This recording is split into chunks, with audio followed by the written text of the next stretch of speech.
Porque ele não olhou, o troço vendeu muito, porque ele arrumou no lugar certo. É isso que acontece no supermercado. Você botou no lugar certo, o produto começa a sair. Sim. Mesmo de baixo giro.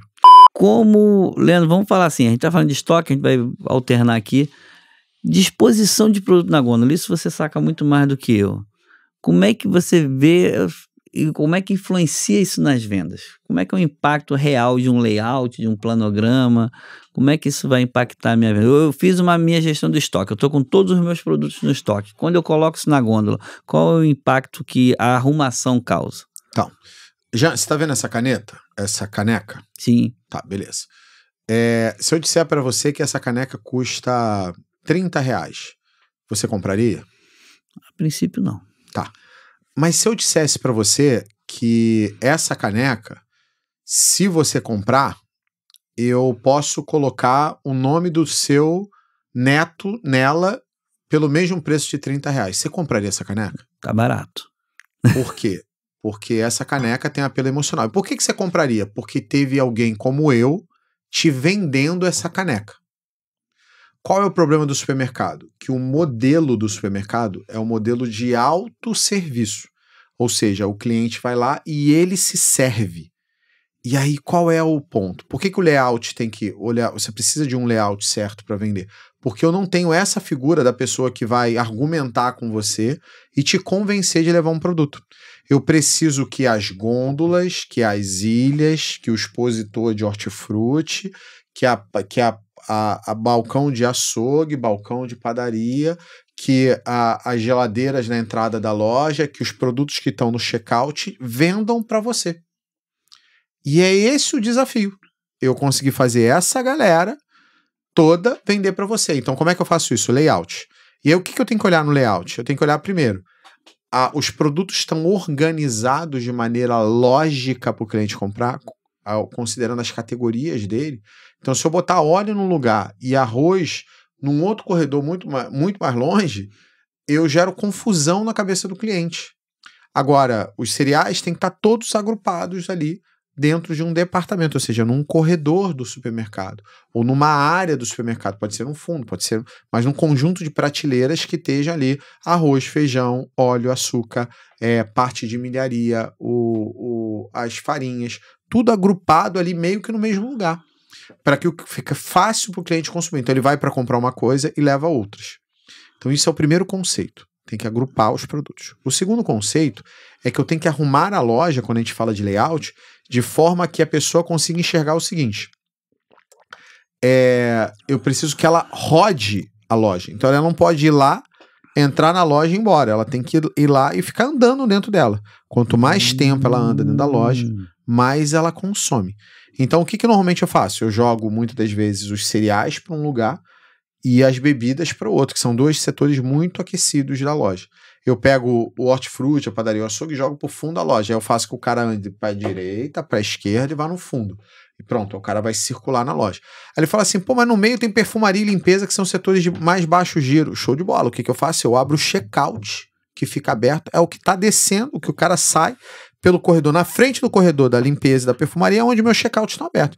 Então o cara entra por um lado, vai ter que ir na mercearia, vai ter que ir no fundo, e ele normalmente vai andar para ir embora, aonde o checkout está aberto. E exatamente os corredores que eu quero que ele passe. Então, quando você pensa na estratégia da loja, você tem que pensar nisso tudo. Inclusive, por exemplo, eu entrei na loja, eu não posso começar por óleo de soja. O cara tem que andar o corredor inteiro, arroz, feijão, chegar lá no final e ter óleo de soja no final. Para quê? Para que ele ande até o final do corredor. Eu vou botar um corredor de matinais. O café tá lá no fundo, o leite tá lá no fundo. Eu não começo o corredor com leite. Eu termino o corredor lá com leite, café e tal, pro cara ir pro final do corredor. Porque senão o cara não anda o corredor inteiro para poder comprar. O que eu vou botar, por exemplo, num corredor de conservas? Eu começo o corredor com azeite. Eu quero que o cara olhe, a primeira coisa que ele veja é lá o azeite caro, com valor agregado, e leve o azeite. Então, eu quero que o cara comece ali consumindo aquilo. Enquanto o tempero, que é uma coisa que a pessoa compra e sempre usa, uma coisa que o cara usa todos os dias para fazer comida, eu vou deixar esse negócio lá pro final da loja, lá pro final do corredor de de conserva. O cara tem que andar tudo para chegar nele. E aí, enquanto ele tá andando, ele tá olhando outras coisas. Ele se lembra, ele lembra que não tem, ele olha uma coisa que ele gosta, ele acaba consumindo, porque o layout foi arrumado para isso. Até a famosa gerar uma compra por impulso. Gerar uma compra por impulso. Que é conhecido como cross-merchandise, né? No marketing é conhecido como cross-selling. Mas o cross-merchandise, que a gente aqui apelida e só chama de cross, basicamente que também é conhecido como produto correlato, ele estimula o consumo maior. Eu fui, inclusive, procurar se existia pesquisas sobre isso, né?